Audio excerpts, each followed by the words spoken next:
FSN Radio. It's all about what's next. Go to financialsurvivalnetwork.com and sign up for your free weekly newsletter. You'll also get 3 free reports. The Financial Survival Network. It's all about what's next. Welcome, and you are listening to the Financial Survival Network. I'm Kerry Lutz. It's 10/11/17. Much happening in the cryptocurrency space. One in particular seems to be dominant, and you can probably guess what that is. Hey, questions, comments for myself or Andrew Hoffman, send us an email, kl@kerrylutz.com, or just use the comment section that you'll see on any post, any podcast or audio that we do. You can comment on anything you see on the site, and please feel free to. Andy, hey, good morning. Good morning, Kerry. It's just still crazy for me to think that I'm not talking about like precious metals and the same things that I've been talking about forever. And yes, of course, I do talk about gold in my cryptogoldcentral.com, but it's my area of focus now is cryptocurrency, and it's just it's a new world for me, and it's just very exciting to be doing something that I really, really love and doing it for myself. Yeah, well, there's nothing like being in business for yourself. I have been in business for myself my whole life. I've never worked for anybody else, and I have no regrets about it, believe me. But hey, here you are. So look, it's been a month now since you've gone out on your own. And what's your monthly review here? What is the monthly perspective looking like? Monthly? Well, in cryptocurrency, things move in, as I say, double dog years. So to think about what the world was like a month ago, a month ago, first we hit 5,000 or in Bitcoin, and then the Chinese banned it, and Jamie Dimon said it was a fraud worse than tulips. And then we have all these hard forks coming up, and the price turned around. It's approaching 5,000 again. And as you said, the Bitcoin's dominance has taken a dramatic increase lately relative to all of the altcoins. So there's a lot of cross currents going on. And the biggest thing, I think, is going to be once these hard forks, these final hard forks are finished, the SegWit 2X in November, and we move into 2018 when, as you know, Wall Street and most of Main Street make their capital decisions for 2018 at the end of the year. And I think 2018 is going to be the year where you really start to see capital flow into this space, both in terms of investing and in capital investment. Yeah, so where do you see the capital flowing into what types of currencies? Because, look, there's probably 1,500 or 2,500 at this point. So many of them are frauds. Others are just not viable. Where's the money going to flow? You really got to have something special to get the investment dollars flowing into this concept. Right. Besides the established leaders, and I'm a skeptic of Ethereum. I really don't see it long run because it doesn't have independence. But you mentioned last show the two that you're in are Bitcoin and Litecoin. Has anything else come up in the past 24 hours? Right. Well, when I talk about 2018 capital spending, I'm talking about both Wall Street and Main Street. And I guess part of, in the middle there would be venture capital, Silicon Valley, that kind of stuff, because there's going to be investment into the products, like to make Bitcoin better, the technologies, especially now that this segregated witness has been activated last month, which it fixed something in the protocol that now will enable all these second layer technologies to be added on top of it. So I think you're going to see a massive increase. I'm talking about billions that are going to go into companies that are looking to create applications to put onto Bitcoin and also onto other coins, secondarily like Ethereum and the other ones. But, as I've said, I wrote a piece in my Crypto Gold Central a few weeks ago called Trillions Will Enter the Space, Likely Half in Bitcoin, because Bitcoin is now, it's half of the dominance index, and it's far more than half of the usage. And when I say the dominance index, I'm talking about its $80 billion market cap relative to the market cap of the entire space. The problem is that most of those, you say most of those companies, I don't know what you call them, are frauds, but their accounting is fraudulent too. They may pre-mine, like a company may say, okay, a company, a coin may come out and say, we have, like Ripple, we have 8 billion units of Ripple. We're going to distribute them when the central Ripple people will distribute them at will, like a central bank handing out free money. But we're going to count it in our market cap. So multiply our little 10-cent price by 8 billion units. Yeah. And so it would be no different really than in Wall Street when a company has authorized stock where the board says, okay, we are authorized to issue all these shares. We haven't done it yet. No one's bought them, but we're going to count them in our market cap. So I would say if you took out all of those pre-mined coins, Bitcoin's dominance is probably closer to 3/4 as opposed to the half that it shows up. But more importantly, it's been moving up. There was a scare earlier this year when they said, "Oh, Ethereum's going to take over," which was all, it was all based on ridiculous hype and propaganda, and the dominance went down to like 35%, and now it's back up to like 53 and rising. And as for you say, well, what are the other things in the space? Look, I got into the space as a monetary guy for one sole reason, because I was looking for something that, like gold, can preserve value. And gold's price is held down. It'll rise because it's been held down by the government. Bitcoin's price is not held down. It's just super undervalued because it's brand new and the world is learning about it. And I think it already has. See, now I'm on my own. I don't have to couch what I say. I think Bitcoin is superior to gold already, as far as a store of value and all the hurdles that it faces going into the future. I still love gold, but I think Bitcoin is rapidly turning itself into digital gold. And the only other cryptocurrency out there that has those properties are Litecoin, which was in fact forked off of Bitcoin in 2011. It has 4 times the supply, and it obviously doesn't have the network effect because it's not as widely used. But it definitely has those properties, and that's why I have a small position. But everything else, to me, I don't consider them cryptocurrencies.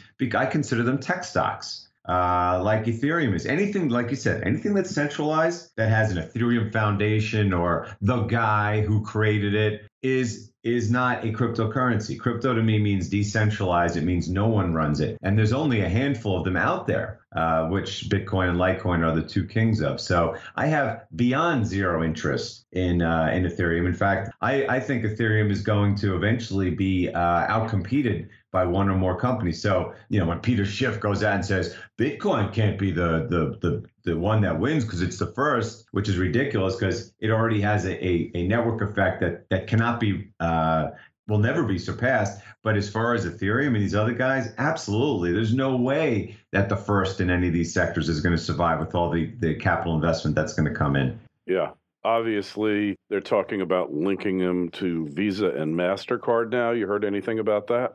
I don't know about linking to MasterCard and Visa, because the way I look at it, I'm looking mostly from a Bitcoin standpoint. And to me, Bitcoin is the biggest competitor that MasterCard and Visa have ever had. I've written articles, again, I've written like 280 posts already in just a month. So for $225 a year, I've already given 280 posts in just 1 month.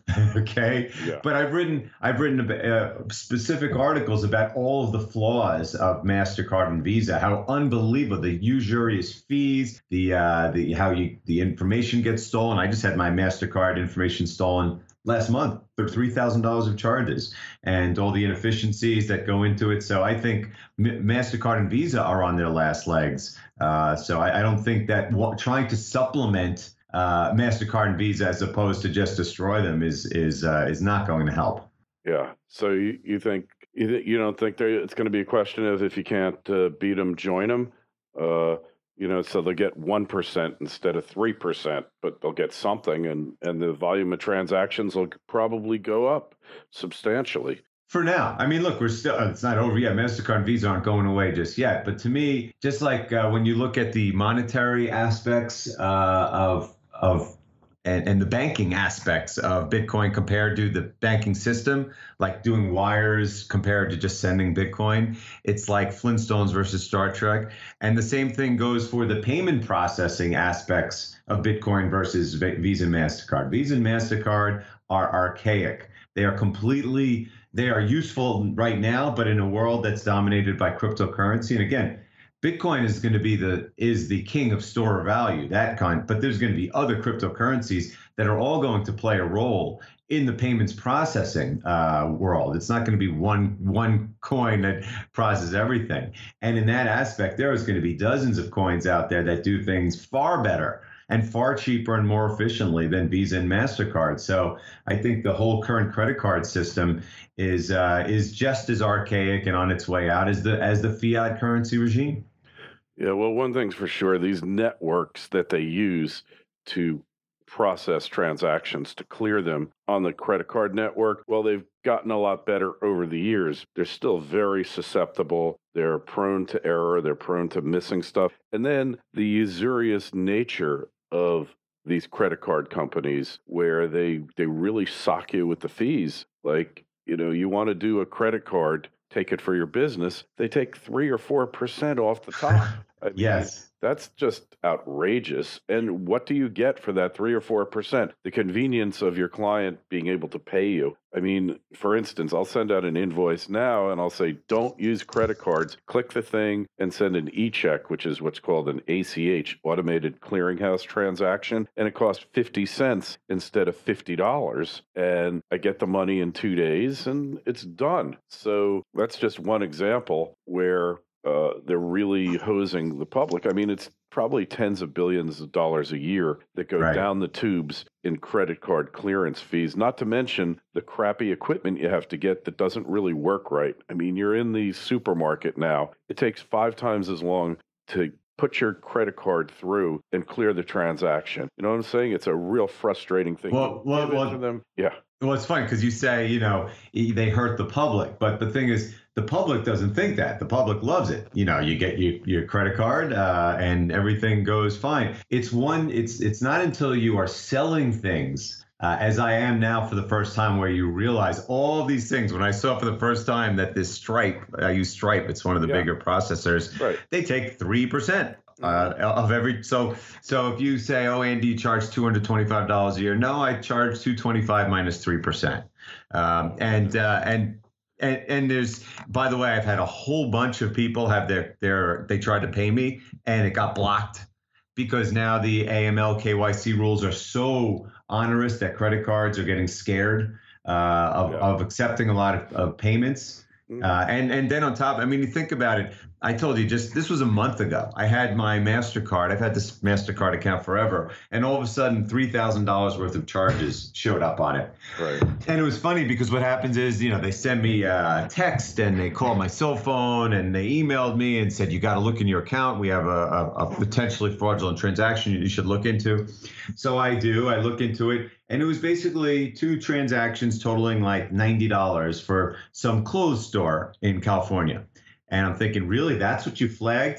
And then when I looked at my card, at the other charges that were not flagged, there were two charges each for $716. So the same charge, but twice, for Vegas Mobile. There was a $700 plane ticket to Vegas from Denver and a $500 Vegas hotel. And none of those things were flagged, but the $100 worth of clothes were. And the thing was that, yes, MasterCard, they ate it. But you know what they did? Because this is the second time this has happened to me. When this happened to me a year or 2 ago, it took me a while to get a new card. It was a real pain in the neck. This time, they FedExed a brand new card in 24 hours. Because I think that they know the competition to steal people's 3% fees is so intense, and they got to get it while they can, that they don't care. They'll eat the $3,000. It's like they're like, this guy, Andy, he pays his tax with this card. So that'll be a 3%. We'll get it all back right now. The thing is, those 3% fees are going to be washed away by cryptocurrency. To do the kind of thing,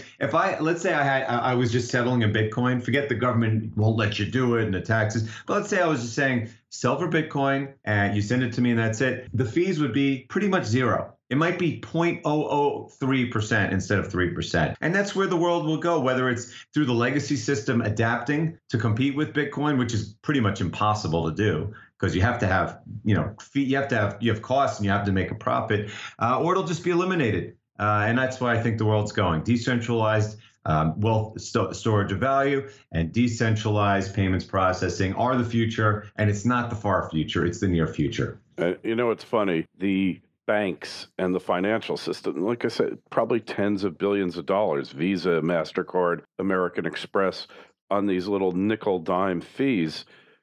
What's the future for American Express if they can't get that? They're just going to up the fee they charge on your credit card? I don't know what it's going to be.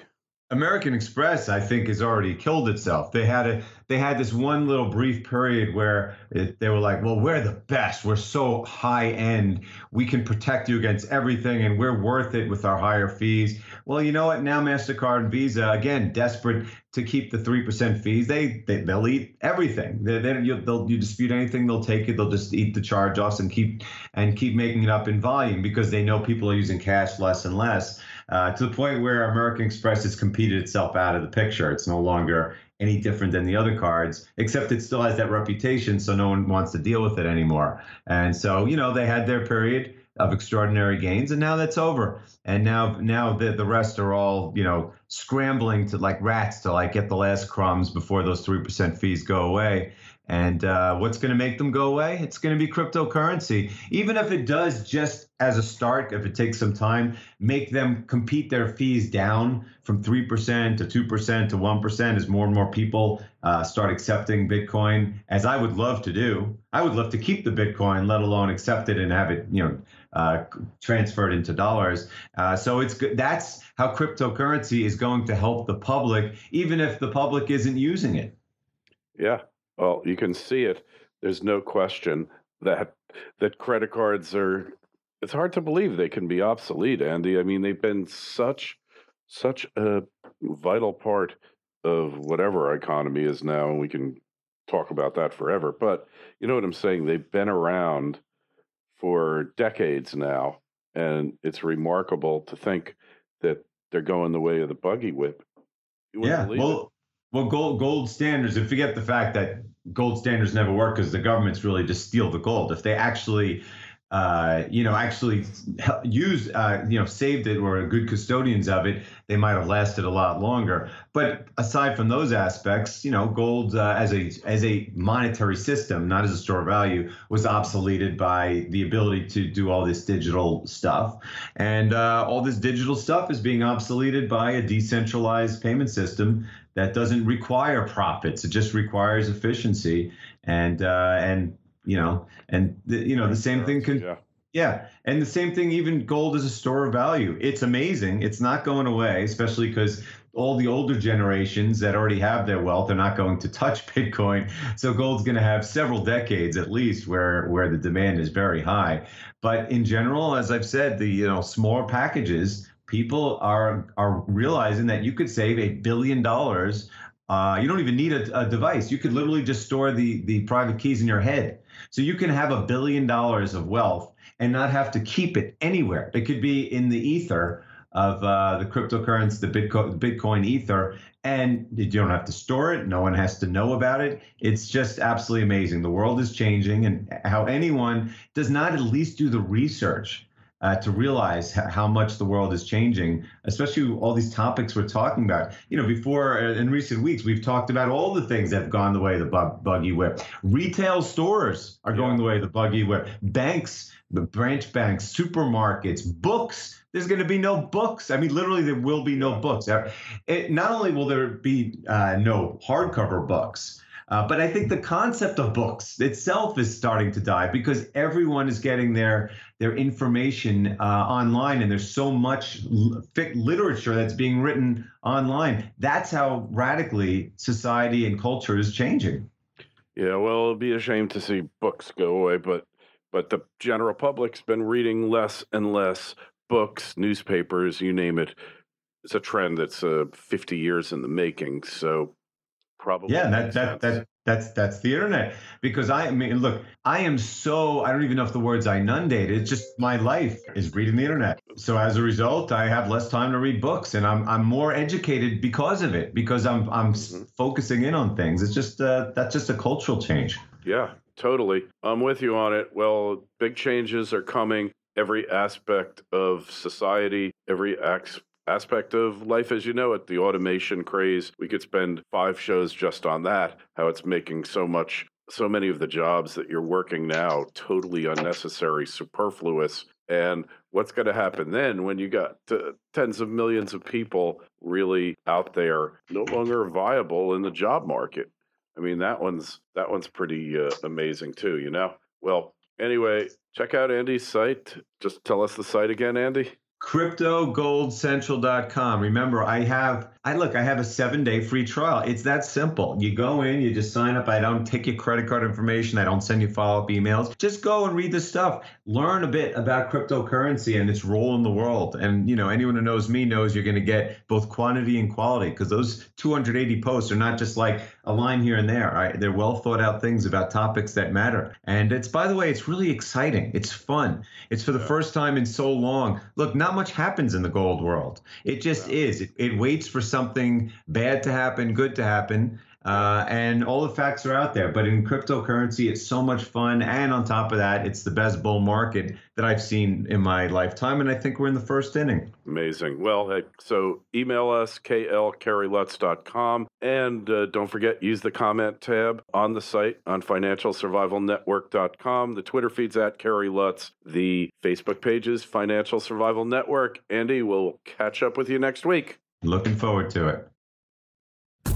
FSN Radio. It's all about what's next. Go to financialsurvivalnetwork.com and sign up for your free weekly newsletter. You'll also get 3 free reports. The Financial Survival Network. It's all about what's next.